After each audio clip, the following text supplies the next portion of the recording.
Hi everyone, welcome to this second video. Now in the first video we spoke about the 5 examples whereby there are inner electrodes, right? And we change the electrolyte and see what actually happened during electrolysis. Now in this video what we're going to look at is what if we have reactive electrodes, right? So in this case I'm using a reactive electrode, and reactive electrodes usually tend to be metals that are on the reactivity series. So all your magnesium, zinc, iron, copper, silver, gold, all of them can be regarded as reactive electrodes. Now, having said that, it's important to take note by themselves. Okay, so for example, copper by itself is considered rather unreactive, right? So if you leave copper on the desk, for example, right, it wouldn't go through a reaction that drastically. But in this entire electrolytic setup, it does go through a reaction because you're attaching it to a battery, and the battery can supply the electricity to run the reaction that's supposed to happen. Alright, so now talking about reactive electrodes. Now let's say that we have reactive electrodes and we are using the electrolyte of copper 2 sulfate. Right, so inside copper 2 sulfate, of course, there are our ions. So what are the ions that exist? There is, of course, OH- ions, and there must be sulfate ions as well. And the corresponding ones will be your H+ ions as well as your Cu2+ ions. Now likewise, when you attach them to a circuit whereby there's an electrode that's negatively charged now, okay, you have your positive ions going there and your negative ions going towards the positive electrode. Okay, but this time do take note that the electrodes are copper metals, no longer your usual platinum. That's why I actually shaded them in a reddish brown over here to show you that there are different types of electrodes. Now what will happen? At the cathode wise over here, the logic still applies. We are still looking at the ion, right, whose element is of lower reactivity. So in this case, copper is of a lower reactivity than hydrogen, right? Therefore, the Cu2+ will be the one that goes through the reaction. Okay, because copper is less reactive, so copper ion will go through the reaction. In this case, we know that if copper ions go through a reaction, we will be looking at copper ions getting 2 electrons to form copper metal. So over time, you will expect this part of the electrodes to become thicker because they are forming more and more of the reddish brown solid copper. Now at the anode on the other side, we do know that from the previous examples that sulfate will never be discharged. This means that we are only looking at hydroxide ions. However, if you think about it, this electrode over here is also a reactive electrode. And we learned that at this particular electrode over here, oxidation actually takes place, because this is part of the anode. Now oxidation, we learned before that hydroxide ions can be oxidized to give us water and oxygen. But now, what if you have copper metal over here? Will this copper metal also go through oxidation? And the answer is yes, it will become Cu2+ ions. Why? Because the electricity forces it to go through this particular reaction, and the copper electrode will actually slowly start to disappear from the entire electrolyte. So what's happening over here at the anode is that your copper metal will actually slowly form more and more of the copper ions, right, as they get oxidized. What this means is that your electrodes will start to look smaller over time, right? So losing a lot of structures and eventually totally disappearing. At the cathode wise, reaction is still pretty much the same. We are still looking at copper ions being discharged to form copper solid. So what will be the outcome is that you will start to see reddish brown solid that's forming at the structure. Now I actually wrote over here that what happens is that the blue color solution is supposed to decolorize. So if you recall in the previous example, I mentioned that if you use copper 2 sulfate over here, dilute copper 2 sulfate with inner electrodes, as the copper ions go through reaction, the blue color will start to disappear because copper ions leave the solution the blue color. Now the funny thing is that over here in this example, although it's supposed to happen, it cannot be an observation that you will observe.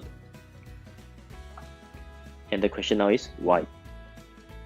Now if you think about the reaction that's happening, at the anode, every copper that forms a copper ion will actually supply 2 electrons.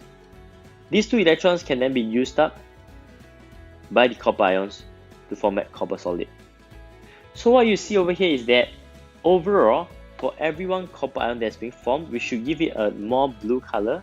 There's actually one copper ion that is being reduced. We should drop the color from blue, right? So these two will eventually balance out each other such that overall there's actually no change in the color. This is something very important to take note that in this entire setup, the blue solution will remain similar in color throughout. Reason being, for every one set of CO2 plus that is being reduced, there will be another one copper that is being oxidized to replace back the CO2 plus. So overall, that's what we call the net concentration of copper 2 plus ions actually remains constant. And as an observation, this will be pretty much what you see, right? One of the electrode getting smaller and smaller, the other one getting bigger and bigger. And this is if we were to use reactive electrodes such as copper metal. Now, why are we even learning about this, right? Why are we trying to confuse ourselves now by talking about having reactive electrodes? Now, this actually goes down to two of the applications. One is called electroplating and one is called electrolytic purification. And both of them actually uses this example to explain the phenomenon that they see.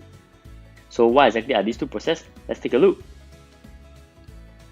So this is what we saw in the previous deck of slides, right? Whereby the reaction over here will eventually give rise to this form of observation. Now, what can we use it for, right? We actually use it for two different methods. Let's first talk about electroplating. Now, what is electroplating? Electroplating means you have to coat a structure with a layer of metal, right? Either to make it look nicer or to actually prevent it from encountering air and water so that it will not rust, so that the structure is more stable. Now that's what I call electroplating. Plating to say that you are applying one layer of the metal onto the other structure. So we use this to actually, we can use this to electroplate our mugs, our utensils, anything that is able to conduct electricity. Right, so what happened in this setup is that, if you recall, by putting this in an electrolyte that says it contains the ions of metal X, right, that X being an unknown. So what happened is that over here, this is the anode, and we know that at the anode, what happened is that there will be oxidation. So I would expect these metal electrodes over here, this piece of metal electrode, whichever metal it is, to start releasing some ions. They will start to move towards the other structure over here, because that is how the entire setup will result in, okay? Because the anode always goes through oxidation. So in this case, the electrode goes through oxidation, it releases out its ions, and the ions will start to move towards the other part of the circuit, because this part is negatively charged, right? And this part is positively charged. When the ions reach the object, okay, it actually goes through a reduction and end up being coated onto the object. So what you should see overall is that your electrode should get smaller and smaller, whereas your object will get prettier and prettier because it's coated with the structure. Okay, and that's for the idea of electroplating. Now, the other application of this method is what we call electrolytic purification. Now, in electrolytic purification, the idea is pretty much the same, right? So we still put the unique structure that we are interested in on the left, which is the anode, and the one that we want the ions to be coated onto it, we'll put it on the right side, which is the cathode in this case. So what does electrolytic purification entails? First and foremost, in electrolytic purification, we change the anode from, instead of a metal, we change it to an impure ore of the metal, right? So it should have other things like sand, dirt, etc., right? Things that are harder to remove, right? So in order to remove them, you need to use this process of electrolysis. So what happens is that if you look at this entire setup, you'll recall that at the anode over here, there must always be oxidation, right? And the one that goes through the oxidation, in this case, is likely going to be the metal X. Right, so the metal X will go through oxidation to release out ions, and these ions will in turn move towards the right side, whereby you already have a pure metal X over there, and over time, what you see is that the pure metal X will get bigger and bigger and bigger, because all the metal that was in the anode slowly starts to migrate towards the cathode over here, and you end up with something like this, right, whereby the impurities will drop down, and that's when you're done with the reaction. Okay, so this idea about electrolytic purification is how then do we get the most amount of reactant out from the process. So from this question, right, I just want to put a bit of extension to challenge you. If I want to take out a pen and calculator to attempt this question, okay, let's say that we start off with an impure ore of about 10 kg, right? Let's say that was the starting point at the anode, and towards the end you realize that the additional mass gain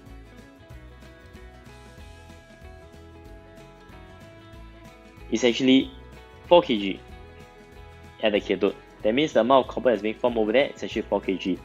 Now, using these two values, right, are you able to think about what is the percentage mass or percentage purity of metal in the ore?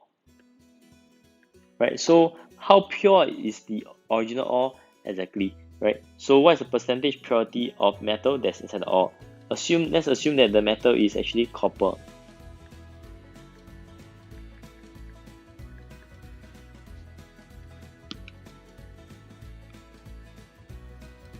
Okay, we assume that the metal is actually copper.